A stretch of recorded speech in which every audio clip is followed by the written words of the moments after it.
In a world humming with noise, where words wail in digital tempests and opinions clang like swords, to remain silent is not retreat. It is revelation. Beneath the endless scroll and the roaring chatter, there exists a quieter power, one veiled in stillness and anchored in presence.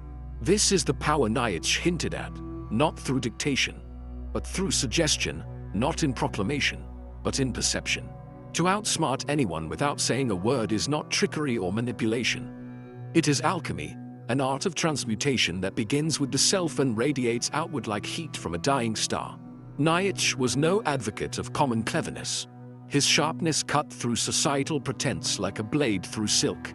He pointed not to domination, but to the uncovering of deeper strata, of instinct, of will, of posture, of gaze. He knew the world was a mask, a theater of appearances, and that the one who truly sees has no need to speak. The most piercing form of intelligence, he implied, is not what is spoken, but what is embodied. The lion does not explain its roar. The storm does not argue its arrival. To outsmart without words is not to evade communication, but to transcend it. To tap into a primordial current of energy exchange. To stand in front of another soul as an enigma that rearranges their mental architecture without uttering a syllable. This is not simply charisma. It is gravitational presence. The kind that bends rooms, redirects conversations, quiets fools, and awakens the wise. The silent sage walks into a space and shifts it, not because they demand attention, but because they have already conquered themselves.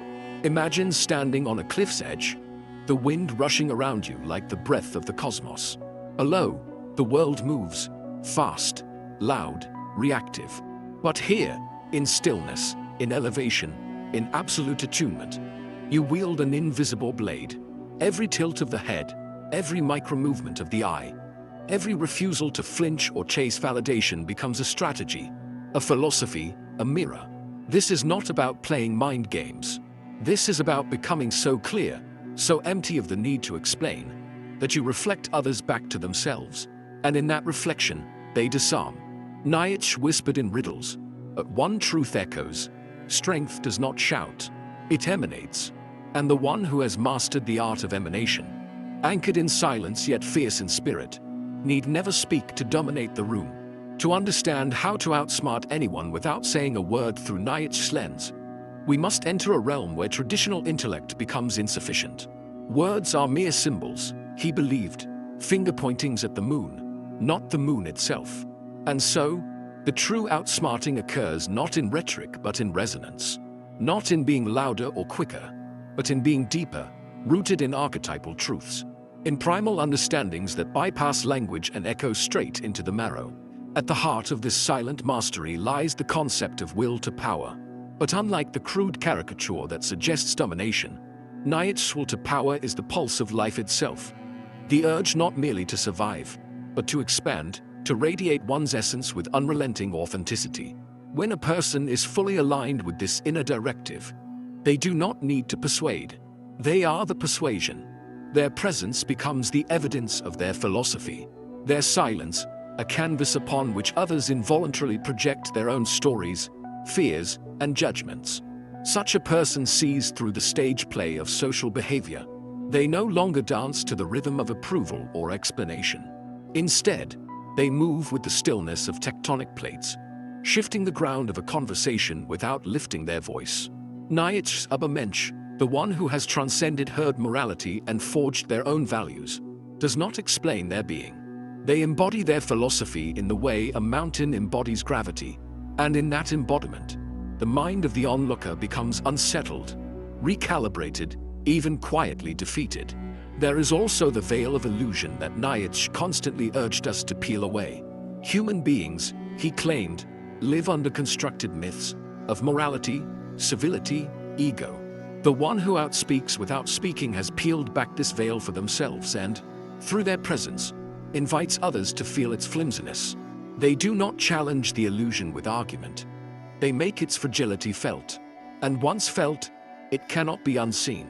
These themes converge into a presence that speaks to the unconscious of others. People will feel your essence before they register your words. They will submit not because you impose, but because you reveal something truer than their defenses. You become like the quiet forest that makes people lower their voices, or the abyss that compels them to question who they are. In Nietzsche's world, this is the ultimate form of cleverness, rooted not in dialectic, but in being, in reality refined until it stings. To outsmart without speaking is not about appearing wise. It is about being aligned. And in that alignment, others unravel on their own. There is an ancient tale, unrecorded by historians but preserved in the architecture of silence. It tells of a man who wandered into a city draped in noise, a place where every citizen boasted their brilliance, clashing in debates like cymbals desperate to be heard. They fought not with fists but with syllables, each word sharpened like a dagger meant to slice through uncertainty. The man, however, spoke nothing. He walked through the city like wind between temple columns, unseen but unsettling. Wherever he went, voices faltered, not out of intimidation but confusion. In his silence, people heard their own falseness more clearly. This is the core of Nietzsche's mythos, the silent one as the great revealer, like a black sun pulling light into its gravity. The one who masters stillness draws illusions out of others. You need not name their insecurities. They will confess them by the way they avert their gaze. You need not critique their arguments. They will hear their hollowness as it echoes unanswered. Consider the ancient mask, one of Nietzsche's favorite metaphors. Every human wears a mask, not as deception, but as necessity. Society requires it. Language requires it. Yet most forget they are wearing it, mistaking mask for face. The silent outsmarter becomes a mirror that does not reflect the mask but what lies beneath. They do not judge or expose. They simply are, and in their being, the masks around them begin to slip, not through confrontation, but through quiet. Think of the wolf in the midst of a meadow of sheep. The wolf does not explain itself, does not bark commands. Its essence is self-evident. And so the sheep adjust, their patterns shift, their energy softens or stiffens, not because the wolf acted, but because it was. This archetype is not about violence or threat. It is about clarity. The wolf does not negotiate its nature. It lives it. That living is the lesson. The silence is the sermon. Nietzsche himself was a solitary figure, often misunderstood, often dismissed. Yet his very life became an allegory of a man who saw deeper currents beneath the surface of words. He wrote, yes, but what he truly left behind was not instruction, but vibration. His philosophy speaks to the eternal, the timeless whisper that says, "Become so real that the unreal trembles in your presence."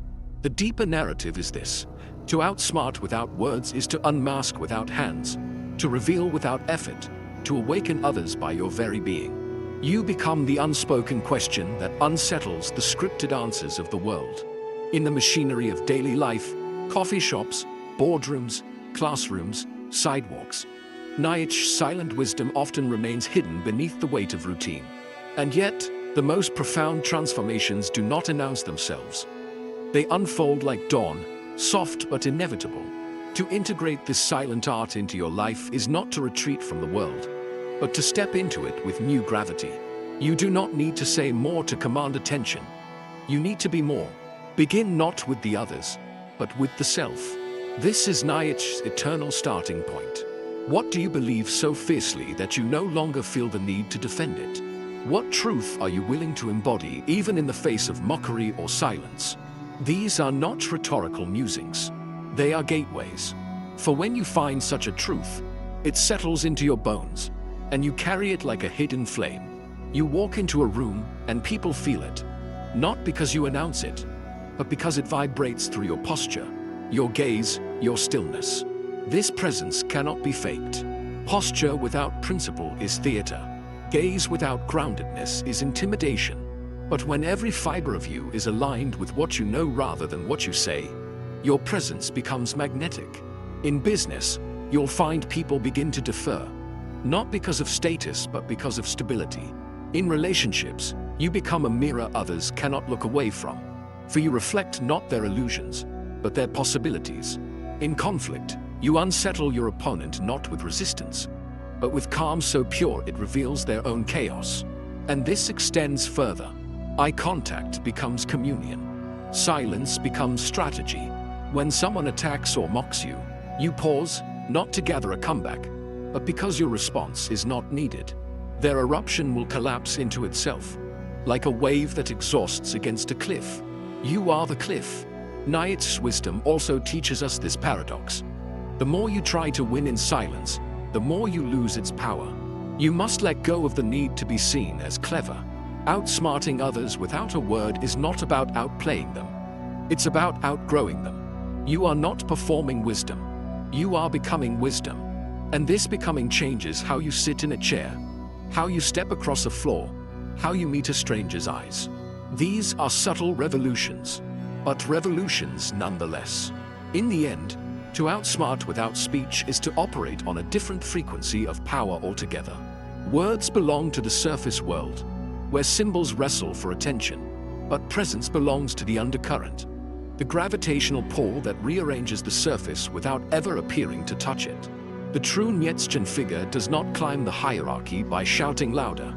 They collapse the hierarchy simply by showing it is imaginary. And so the call is this: dissolve your addiction to articulation.